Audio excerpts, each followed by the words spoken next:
proposition. Naomi Patel stared at the contract on the polished mahogany table, the black text swimming before her tired eyes. The law office's air conditioning was set to cold, and she fought the urge to hug herself for warmth. That would show weakness, and she couldn't afford weakness, not in front of Dominic Everhart.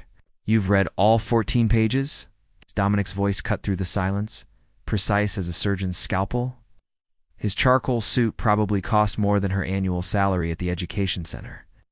"I have," Naomi replied, her voice steadier than she felt, "though I'd like clarification on the public appearances clause." A flicker of something's surprise perhaps crossed Dominic's face before disappearing behind his usual mask of indifference. At 37, the tech mogul had built Everhart Solutions from a garage startup to a global empire. But rumors about his cold demeanor and ruthless business tactics followed him everywhere.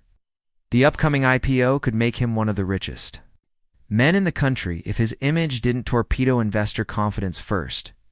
The clause is non-negotiable. 12 public appearances per quarter as my wife. Galas, business functions, charity events. He didn't look up from his tablet. "Your schedule will be managed by my team." Naomi nodded slowly, and the timeline remains 12 months. Precisely 12 months from the date of signing, after which you receive the $5 million for your education initiative, and we part ways.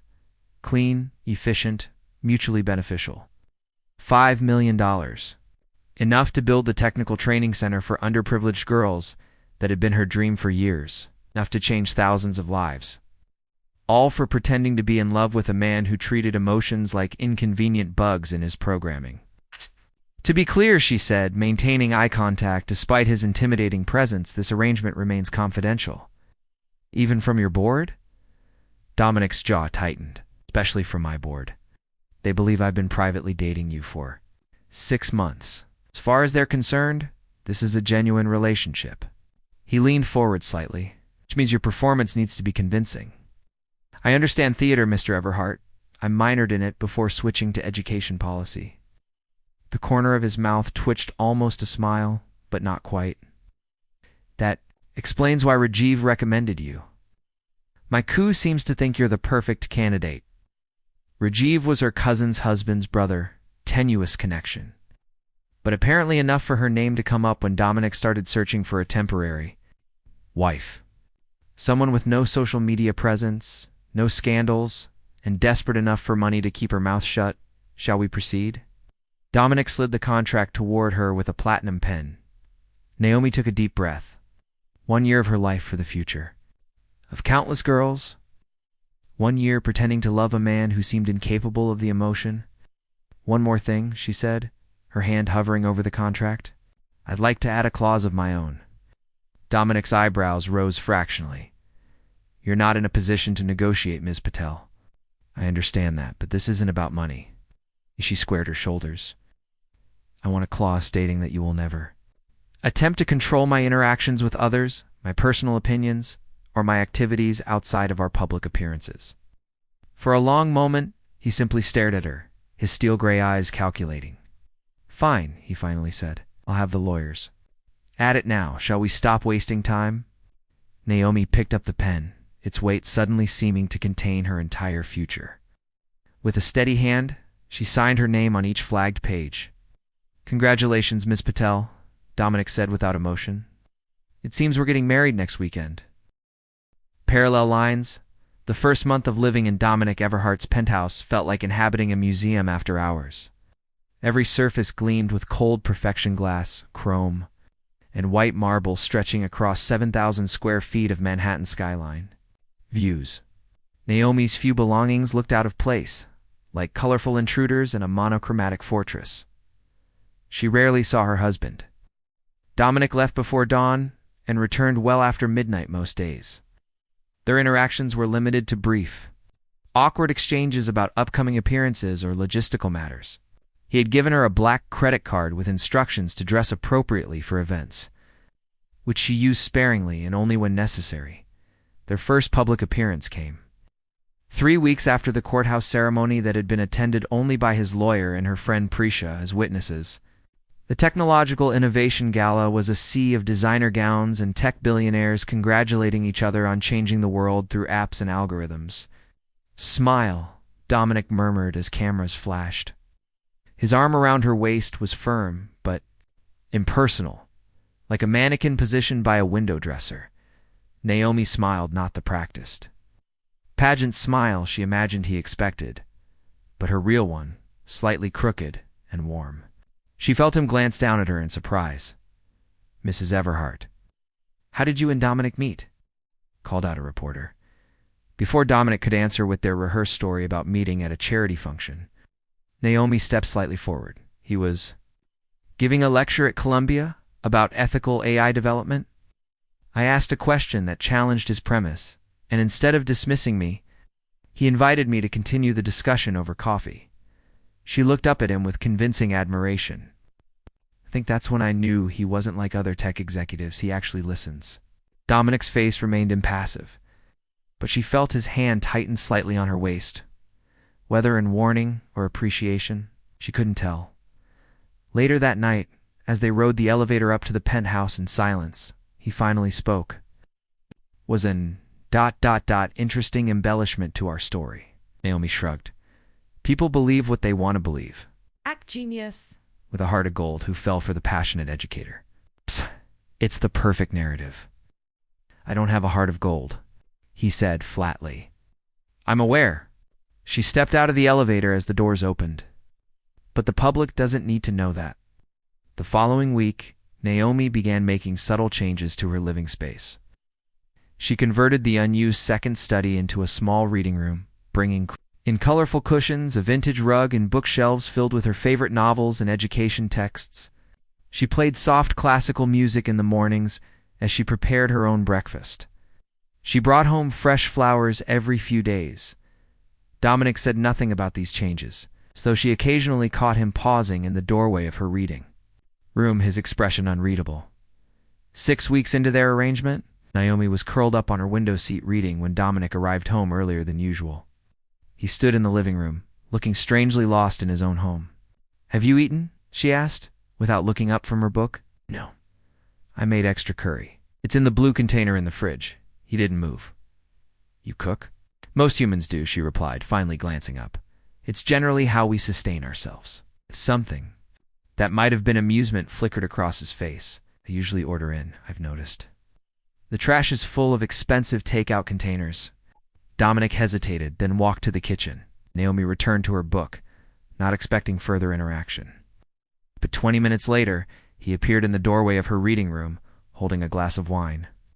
"Your curry was adequate," he said, which she suspected might be high praise from him. You're welcome, she replied with a small smile.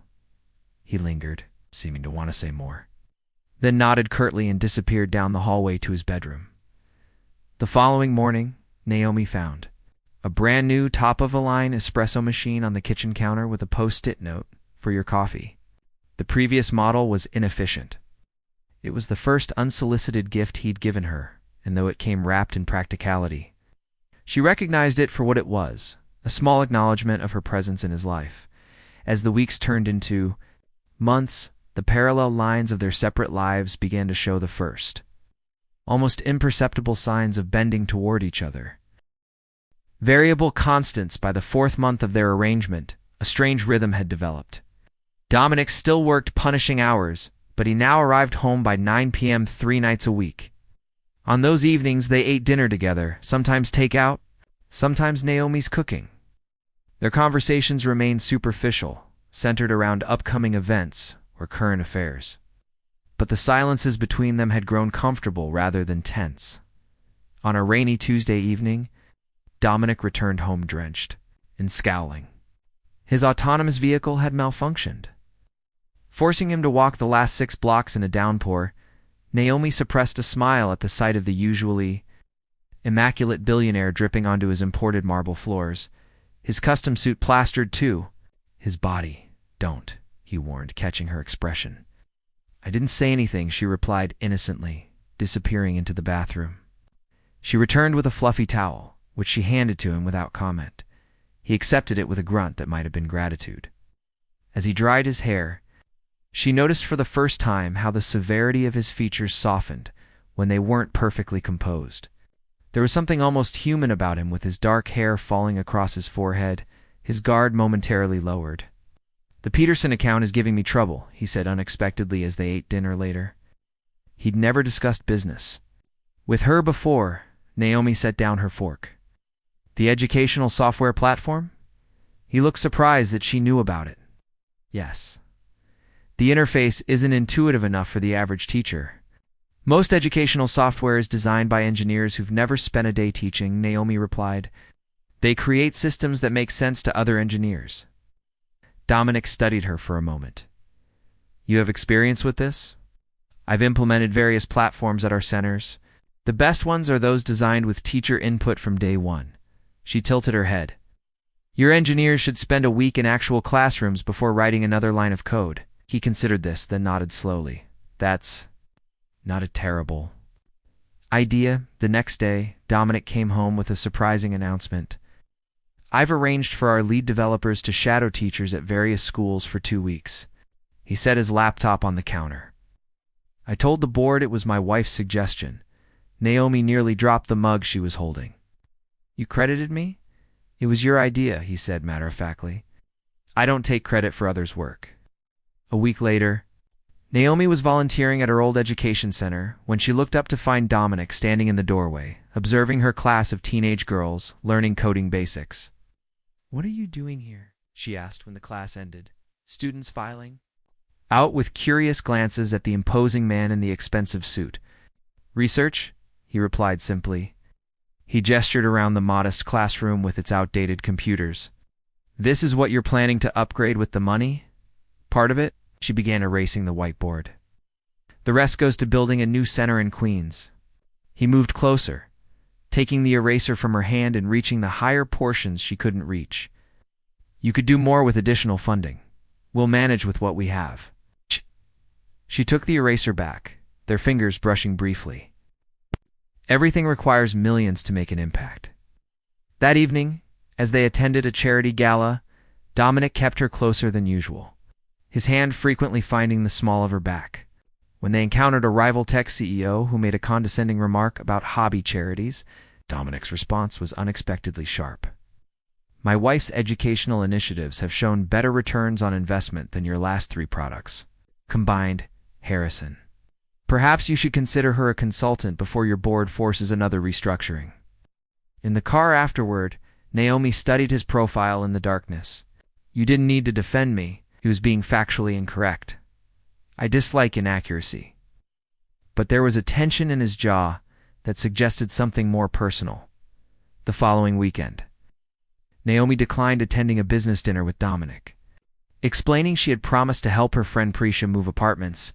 "Can't she find someone else?" he asked, his tone unusually sharp. "She's my oldest friend, I promised." Naomi grabbed her purse. "Besides, the contract only specifies official events. This is just dinner with your development team." Dominic watched her prepare to leave with an unfamiliar expression, something almost like displeasure. "Will Prisha's brother be there? The one who called during dinner last week?" Naomi paused, suddenly understanding Rohan. "Probably. He and Prisha are close." She studied Dominic's face. "Is that a problem?" "Of course not," he replied too quickly. "I simply need to prepare my own explanations for your absence." But later that night, when Naomi returned home, she found Dominic waiting in the living room, pretending to work on his laptop. "You're back earlier than I expected," he commented, without looking up. Naomi hid a smile. The man who had wanted a wife in name only was now keeping track of her social schedule. The variables in their carefully constructed equation were starting to shift in ways neither had anticipated. Breaking equations 7 months into their marriage contract, everything changed. Everhart Solutions was weeks away from its highly anticipated IPO, valued at an estimated $40 billion. Dominic was working around the clock, but unlike before, he now called Naomi several times a day, ostensibly for her input on press releases or to confirm details for upcoming events. But their conversations inevitably drifted to other topics. On a rare free Sunday, Naomi convinced Dominic to accompany her to the Brooklyn Botanic Garden. He complained about wasting productive hours, but eventually relented, bringing along a tablet to review reports. "You're missing the point of a day off," Naomi said, plucking the device from his hands as they walked beneath flowering cherry trees. "There's no logical purpose to staring at plants," he protested, though he made no move to reclaim the tablet. "Not everything needs a purpose, Dominic." She tilted her face toward the dappled sunlight filtering through pink blossoms. "Sometimes beauty is its own justification." He watched her for a long moment, something shifting in his expression. "I'm beginning to understand that perspective." That evening, as they prepared for bed in their separate rooms, Dominic knocked on her door, something he'd never done before. "I've been thinking about your school project," he said, without preamble when she opened the door. $5 million is insufficient for what you're trying to accomplish." Naomi leaned against the doorframe. "It's what we agreed upon." "The agreement can be modified." He handed her a folder. "I've had my foundation draft a proposal for a $20 million educational initiative with you as the director. Full autonomy, board position, 5-year funding commitment." She stared at the folder. "Without taking it? Why would you do this? The work you're doing has merit. It deserves proper funding, and what would you expect in return?" Her voice had grown quiet, an extension of our arrangement. But something flashed in his eyes hurt, perhaps though she would have thought him incapable of such an emotion months ago. "Nothing. The funding has no conditions attached." "Everything with you has conditions, Dominic." He stepped back, his expression closing. "Not this time. Review the proposal or don't. It's your choice." He turned and walked to his room, closing the door with unusual force. The following week brought the breaking point. At a pre-IPO party, Naomi was approached by Dominic's ex-girlfriend. Vanessa Winters, a cold, beautiful venture capitalist who had dated him years earlier. "Fascinating to see Dominic with someone so ordinary," Vanessa commented, eyeing Naomi's simple black dress. "Though, I suppose that was the point." "Excuse me." Vanessa smiled thinly. "You must know you were chosen precisely because you're unthreatening. After our relationship ended, he swore he'd never let anyone close enough to hurt him again." She sipped her champagne. "A contract marriage to someone he could never fall for was the perfect solution." "Brilliant, really," Naomi maintained her composure through the remainder of the event, but the words echoed in her mind. That night, when they returned home, she confronted Dominic in his study. "Is it true you chose me because I was ordinary? Because you thought I was safe, someone you could never possibly care about?" He looked up sharply. What are you talking "About, Vanessa told me about your selection criteria." Her voice trembled slightly despite her efforts. "Was that the real reason? Not my connection to education or lack of social media presence, but because I was too plain and unremarkable to pose any emotional risk." Dominic stood slowly. "Vanessa doesn't know anything about my reasons." "Then deny it," Naomi challenged. "Tell me I wasn't chosen because I seemed harmless." His silence was confirmation enough. She turned to leave, but he caught her wrist. "It doesn't matter why I chose you initially," he said, his voice strained. "Things have changed, have they?" She pulled her arm free. "Or am I still just fulfilling my contractual obligations exceptionally well? Perhaps I'm such a good actress that I've even convinced myself there could be something real between us." "Naomi, I was offered a fellowship," she interrupted. "A year studying progressive education models in Finland, starting 2 months from now. I've decided to accept it." The color drained from his face. "That would be before our contract ends." "I'm willing to forfeit the payment," she said quietly. "The fellowship is too important to pass up." "This isn't about the money," he said, his voice rising uncharacteristically. "This is about us. There is no us, Dominic." She stepped back. "There's a business arrangement that served its purpose. Your company's image is rehabilitated. The IPO will succeed. We both got what we wanted." She left him standing in his study, the carefully constructed equation of their relationship finally breaking apart. Solved unknowns. Dominic Everhart's IPO day should have been the triumph of his career. Everhart Solutions went public at $350 per share, instantly making him one of the 20 richest people in the world. Business channels proclaimed it the most successful tech offering of the year. His board was ecstatic. His investors were celebrating. And financial analysts, or predicting the stock would double within 6 months. None of it mattered to him. For 3 weeks since their confrontation, Naomi had been polite but distant, attending required events but retreating to her reading room immediately upon returning home. She had begun packing boxes for both her move to Finland and the dissolution of their sham marriage. The sight of those boxes in the hallway made his chest tighten in a way no business challenge ever had. On the night of the IPO, after obligatory celebrations with his executive team, Dominic returned to the penthouse to find Naomi sitting on the balcony despite the autumn chill. "Congratulations," she said without turning around. I saw the stock closed even higher than expected. He sat in the chair beside her, loosening his tie. "I've been thinking about algorithms lately." She glanced at him, confused by the non sequitur. "That's hardly new for you." "When I built my first successful program, I thought I'd discovered the perfect formula for predicting outcomes. But as the systems grew more complex, I learned that even the most sophisticated algorithms can't account for every variable." He looked directly at her. "Humans are the ultimate complex systems. Unpredictable, illogical, impossible to fully calculate." "Is there a point to this analogy?" she asked quietly. "I built my life around control and certainty. I chose you because you seemed like a safe, predictable variable in my equation." His voice grew softer. "I never accounted for the possibility that you would change the entire formula." Naomi's expression remained guarded. "Dominic, please let me finish." He took a deep breath. "I've never told anyone this, but when I was 12, my mother left my father and me without warning. She said loving us had become too confining. My father buried himself in work afterward, and I learned that emotional attachment was an unacceptable vulnerability. He stared out at the city lights until you started filling this empty place with life and color and challenged every assumption I'd built my existence around." "I'm still leaving," she said, though her voice wavered. "The fellowship starts in 3 weeks. I know." He reached for her hand, half expecting her to pull away. She didn't. "I've made some decisions. I'm stepping back from day-to-day operations. At Everhart, the board has approved a new CEO." Her eyes widened. "What? Why would you do that?" "Because I'm going to Finland." "What? What?" "I've arranged to guest lecture at the Helsinki Business School. Twice weekly. The campus is 20 minutes from your fellowship program."